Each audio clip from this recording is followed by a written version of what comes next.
Hello दोस्तों, आज हम 30 जी के क्वेश्चन पढ़ेंगे। ऐसे क्वेश्चन जो हमेशा हर कॉम्पिटिटिव एग्जाम में पूछे जाते हैं।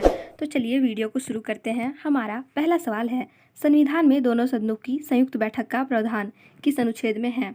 ऑप्शन है अनुच्छेद 108 में, 110 में, 173 में या फिर 166 में। तो आपका सही जवाब है ऑप्शन ए, अनुच्छेद 108 में।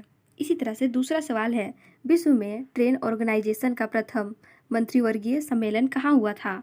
ऑप्शन है A America, B Singapore, option C है फ्रांस और डी है स्विट्जरलैंड। तो इसका सही जवाब है ऑप्शन नंबर बी, सिंगापुर में। तीसरा सवाल है, अंतर्राष्ट्रीय न्यायालय के न्यायाधीशों की प्रवृत्ति कितने वर्षों का होता है? ऑप्शन है 15, 5, 10 या फिर 9। तो इसका सही जवाब हो जाएगा ऑप्शन डी, 9 वर्ष का। अगला सवाल है, राष्ट्रपति का रिक्त स्थान भर लिया जाता होता है कितने टाइम में? 1 महीने में, 3 महीने में या फिर 14 दिन में या फिर 6 महीने में। तो इसका जो सही जवाब है हो जाएगा ऑप्शन नंबर डी, 6 महीने में।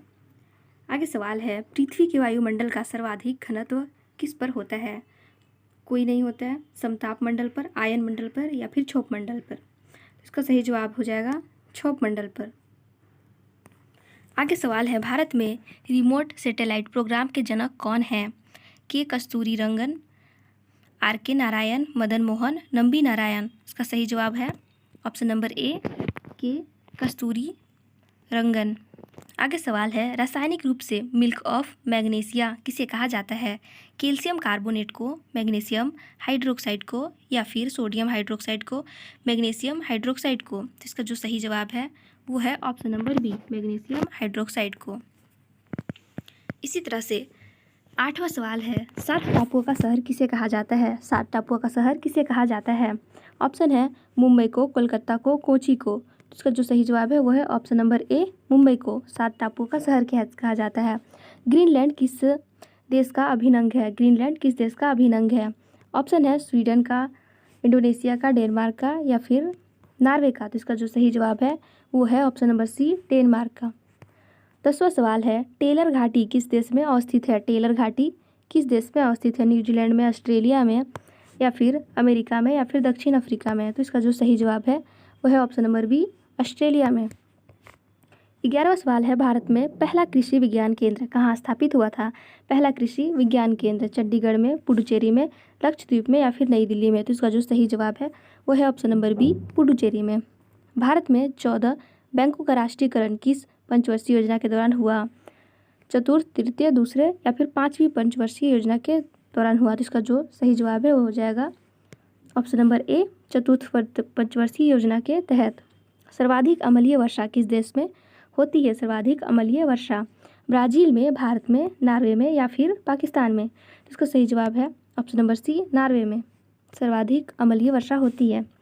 14वां सवाल है, किसी भी विधि के लिए सर्वोच्च न्यायालय के से परामर्श मांगने का अधिकार है? किसको? राष्ट्रपति को, प्रधानमंत्री को, उपरोक्त दोनों को या फिर इनमें से कोई नहीं। तो इसका सही जवाब हो जाएगा राष्ट्रपति को। 15वां सवाल है, यूरिया का रासायनिक नाम क्या है?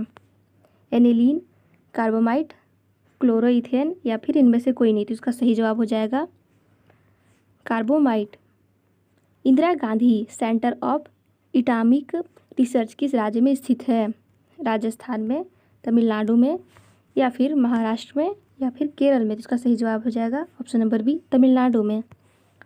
17वां सवाल है, कार्यपालिका का प्रमुख कौन होता है? प्रधानमंत्री, राष्ट्रपति, सांसद या फिर मुख्य न्यायाधीश। तो इसका सही जवाब हो जाएगा राष्ट्रपति। इसी तरह से 18वां सवाल है, राष्ट्रपति लोकसभा भंग करते हैं कब? प्रधानमंत्री की सलाह पर अनुच्छेद 81 के तहत, उपराष्ट्रपति की सलाह पर अनुच्छेद 81 के तहत या फिर प्रधानमंत्री की सलाह पर अनुच्छेद 85 के तहत, उपराष्ट्रपति की सलाह पर अनुच्छेद 85 के तहत। तो इसका सही जवाब हो जाएगा प्रधानमंत्री की सलाह पर करते हैं अनुच्छेद 85 के तहत। भारत में सबसे पहले विद्युतीकरण निम्न में से किस शहर में हुआ था? बेंगलुरु में, मुंबई में, कोलकाता में या फिर शिमला में। तो हो जाएगा ऑप्शन सी, कोलकाता में। 20वां सवाल है, बौद्ध धर्म कब बट गया?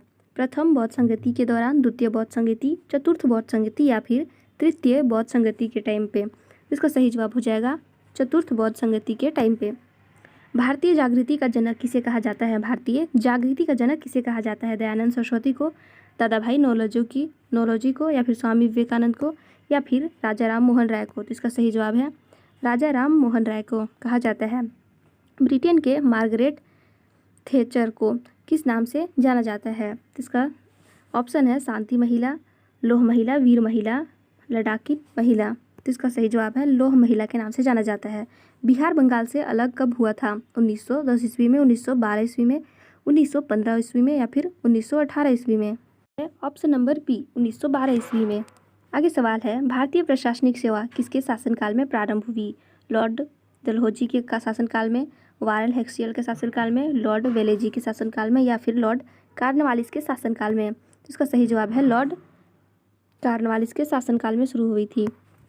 आगे सवाल है, बौद्ध संघ में सम्मिलित होने के लिए न्यूनतम आयु सीमा कितनी थी? 15 वर्ष, 18 वर्ष, 12 वर्ष, या फिर 21 वर्ष? तो इसका सही जवाब है ऑप्शन नंबर ए 15 वर्ष थी। विश्व का सबसे बड़ा द्वीप कौन है?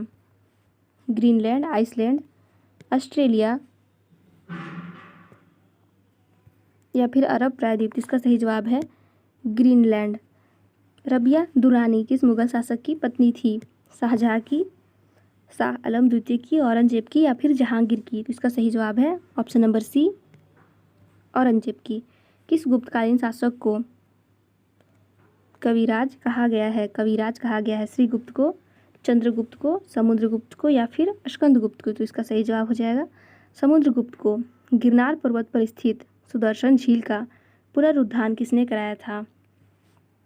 स्कंदगुप्त ने, समुद्रगुप्त ने, कुमारगुप्त ने, या फिर चंद्रगुप्त ने? तो इसका सही जवाब है स्कंदगुप्त ने। अजंता गुफाओं जैसी गुफाएं मध्य प्रदेश में कहाँ हैं? बाग में, उदयगिरी में, मांडू में, या फिर कहीं नहीं? तो इसका सही जवाब है बाग में।